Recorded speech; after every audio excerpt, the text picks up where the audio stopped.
2026 has just started, it's a perfect time to get your finances in order. If you don't have a receipt, it does not count. Step 1 is tracking your income every single shift. Separate your work money from personal money. You're in the 25-30% bracket with businesses. So then we just go the higher rate so that you're safer. Yeah. Because then you can always get that money back at the end of tax. Have a really thorough think about what your actual deductions are. Every single time I fill up my car with petrol, I'm getting that deducted because a customer wanted a French maid outfit with red acrylic nails and I went and got my nails done red as well. Screenshot him requesting that. So these are the things that you can claim for work. Stage names avoid tax obligations. Yeah, so you might only do a couple jobs in a year. If you're under the 19,000 yearly, then it's classed as a hobby and you don't need to pay tax. If this is a full-time thing for you and you want to actually contribute to your super, there are things called SMSF, which is a self-managed super fund. Maybe 2 or 3 years in the industry without doing this. I regret it a lot. Wow, I feel good. I knew that I would now. Hi guys, and welcome to another episode of the Spicy Waitress Diaries. Today we are talking about all things tax. We want to start by talking about tracking. So that's probably the main thing that you want to do in the industry. You can use Xero, which is an accounting software. It's easy for putting everything in. You reconcile all of your expenses and your income. You can invoice clients. You can invoice your agents. So track everything as in receipts and your income and expenses. So everything should be kept with a receipt. If you don't have a receipt, it does not count, unfortunately. So digital copies are fine. Paper copies are fine. I always just take a photo of the receipt as soon as I get it. Then it's there because everyone knows you just lose it. You can keep them for up to 5 years. So if you have been in the industry for 3 years and you've never tracked anything and you go tell your accountant this, he's going to say you are able to claim back to 5 years. So anything you can find, grab it, give it to him, let him do his magic. Yeah, they are probably the non-negotiables with it. As 2026 has just started, it's a perfect time to get your finances in order. Or if you are new to the industry, we wanted to give you sort of a little step-by-step of what we think is essential to have and set up as your finances. We would advise to use a high interest account, Macquarie or ING. They have high interest rates, so it's great for separating personal, then your income, and then you can also have one for tax. Step 1, track all your income every single shift. I think actually before step 1, if you are the kind of dancer that you just don't, your brain doesn't work with accounting and things like that, then I would just suggest looking out for a good accountant or a good bookkeeper. We do have contacts with them if you need any suggestions, but if you want it to kind of work in the background, we do encourage all of the girls to have a bit of knowledge on accounting and bookkeeping. But if it's something that you just won't get your head around or you don't have time to, then just reach out to someone before you actually start. But step 1 is tracking your income every single shift and being very meticulous with everything, making sure that every dollar is accounted for. Separate your work money from personal money so you can actually use a separate bank account for your dance income or your escorting income, whatever it may be. I think Ryan suggested actually how many bank accounts you should ideally have. Yeah. It was 3 for dancers and then 4 for escorts. I think so. We did a podcast with him, so if you want to go to that, you can listen to what he said. And then saving for tax immediately. So I know what I do is I actually have downloaded the ATO app on my phone, which also has a little tax calculator in there.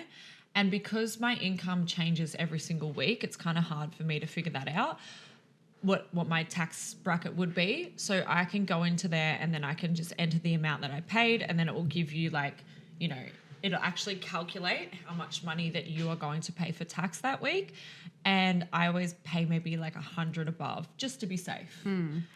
Well, what we do with ours as well is like you're in the 25-30% bracket with businesses. So then we just go the higher rate so that you're safer. Yeah. Because then you can always get that money back at the end of tax, and it's nice to get some money back. Yeah. Also with the bank accounts that are high interest. Two great banks to use are ING or Macquarie. They've got high interest rates, so they do have terms and conditions around it, but it's great to separate all of your accounts, and especially your tax. If you put that in a high interest banking account, then obviously that's got 5% on it. So you're getting 5% on whatever tax you're putting in there. Yeah, it's just accumulating. Yeah, because it sits there for the whole year until your tax comes around. You're making some monies. Yeah. So figuring out how you're actually going to keep your receipts, whether that be in a shoebox under your bed, or it may be a little bit more organized and efficient for yourself, which is maybe taking photos of it or, keeping it in an Excel sheet. You can also, I think Xero has a feature now where you can literally go in app and take a photo of your receipt, and then it will automatically bring it up as, how it needs to be. Yeah, and just taking the photo as soon as you get it, because the receipts just disappear sometimes, like mine do. I used to just get a file and it was labelled with months and put your receipts in if you really want to be organised, and then you can, because then you got your January, February, and then at the end of the year you go, here you go, to your accountant and he can go through it. So, but that does add, he needs to go through all of them and put them into your system. So that obviously would cost more. So it's up to you what you want to do. If you're doing it yourself, then he doesn't need to do that. And I don't know what situation with everyone. Yeah. And it's probably good. Like, what do you reckon their base rate for accounting is? Well, ours now is about $1,500 just for the year. Like, I find that really good. Yeah. The last one that we had, every time I'd call them, they were charging $28 for that call, $50 for this. Our BAS, every time we did it, we had to pay them, I think, $800 per BAS. And you do them quarterly. So what, 3, 6, 9, 12, 4 in the year. And so that's just extra money that you really don't want to be spending, especially if you're not a big business. Find an accountant that is just one payment. You can call them, you can speak to them, and they're not going to charge you every second. Yeah. And also like accounting and management is tax deductible too. So don't let it scare you away. Yeah. Step number 5 is to have a really thorough think about what actually your deductions are. So, and then kind of like calculating them. So if I was to drive to work, I work at a club every single Friday and Sunday. I'm going to figure out like my drive to work, my drive back, maybe my parking, things like that. Have a really thorough think about what your actual deductions are. And also like with the kilometers, it's not just like every single time I fill up my car with petrol, I'm getting that deducted. You have to keep a logbook of your kilometers that are actually used for work. So you have an app that you use for that? Yeah. I think it's with the ATO as well. Okay. Don't quote me on that, but I think there's lots of like logbook apps that you can, that just track and keep the data. I'll just add with the logbook, you need to have the logbook for 12 continuous weeks for it to be claimable. Oh, okay, cool. So know when to register for GST, which is 75,000. Yep. Yeah. And yearly. Yeah, and the due dates for BASs if you are set up with an ABN. Yes, because they just pop up out of nowhere if you don't track for them. Yeah.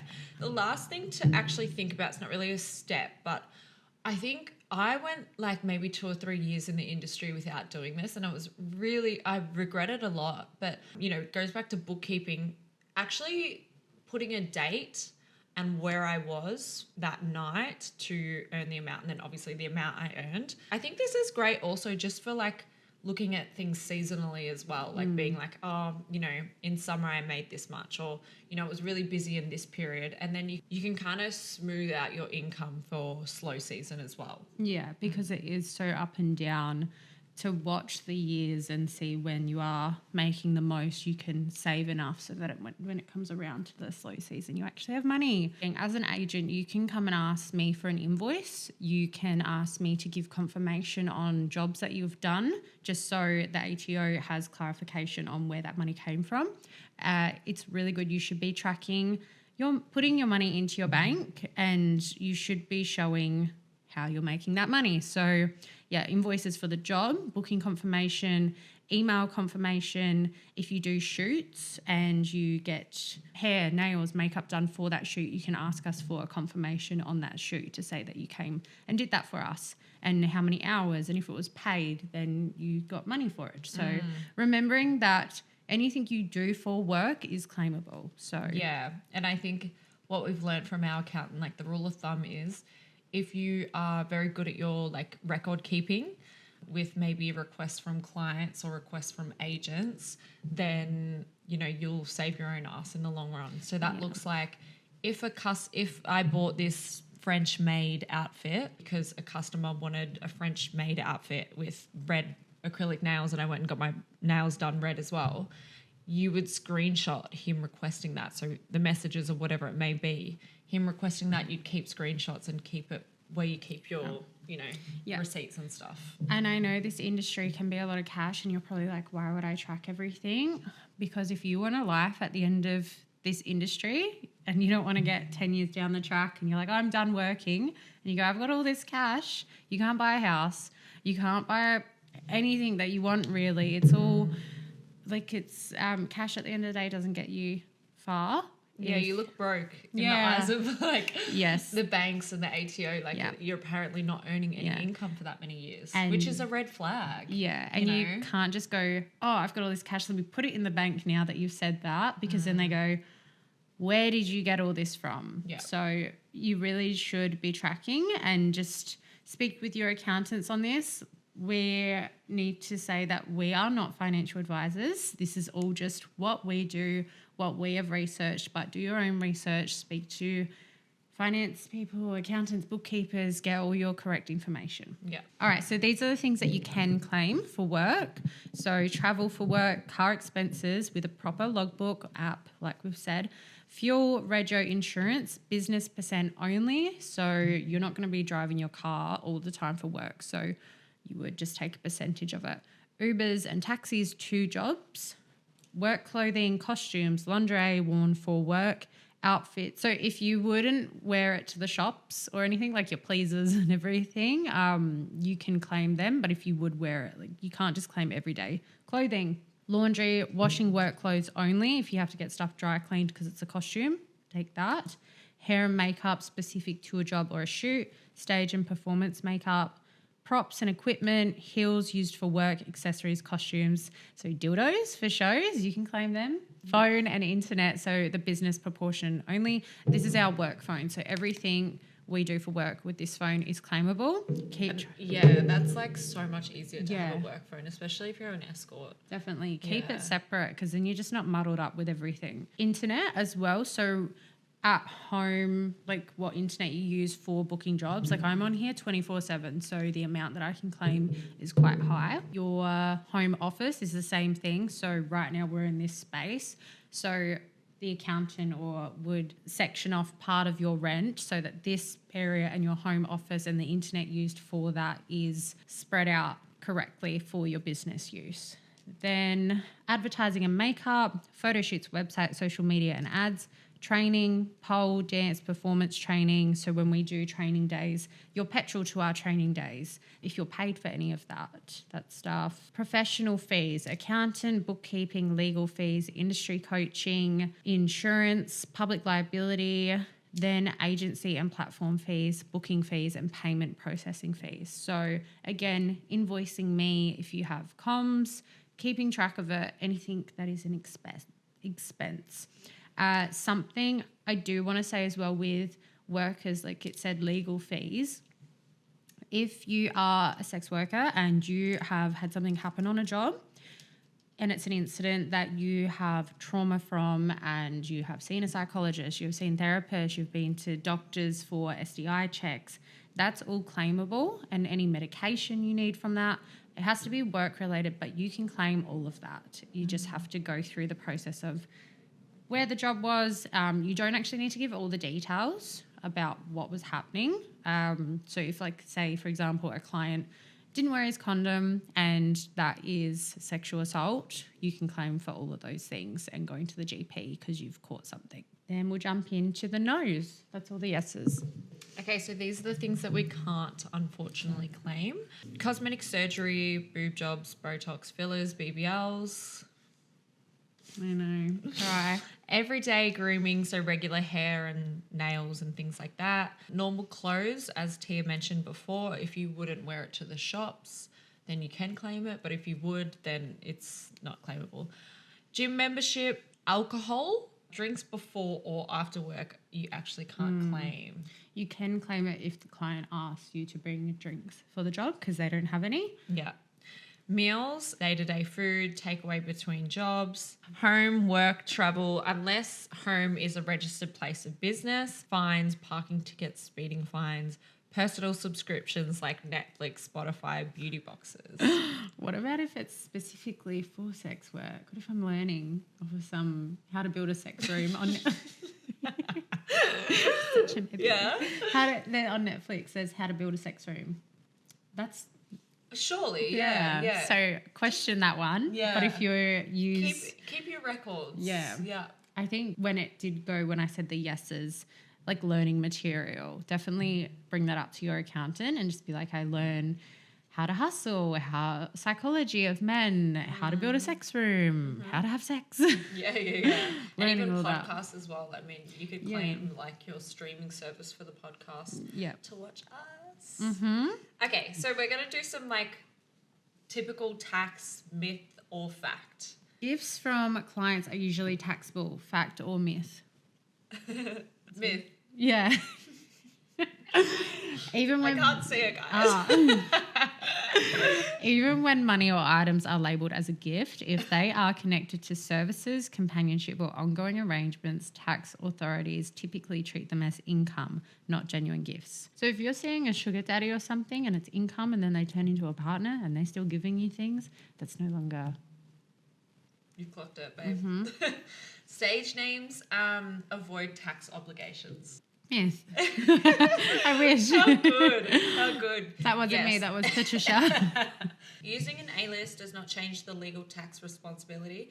Income must be declared under your legal identity, even if all public-facing work is under a stage name.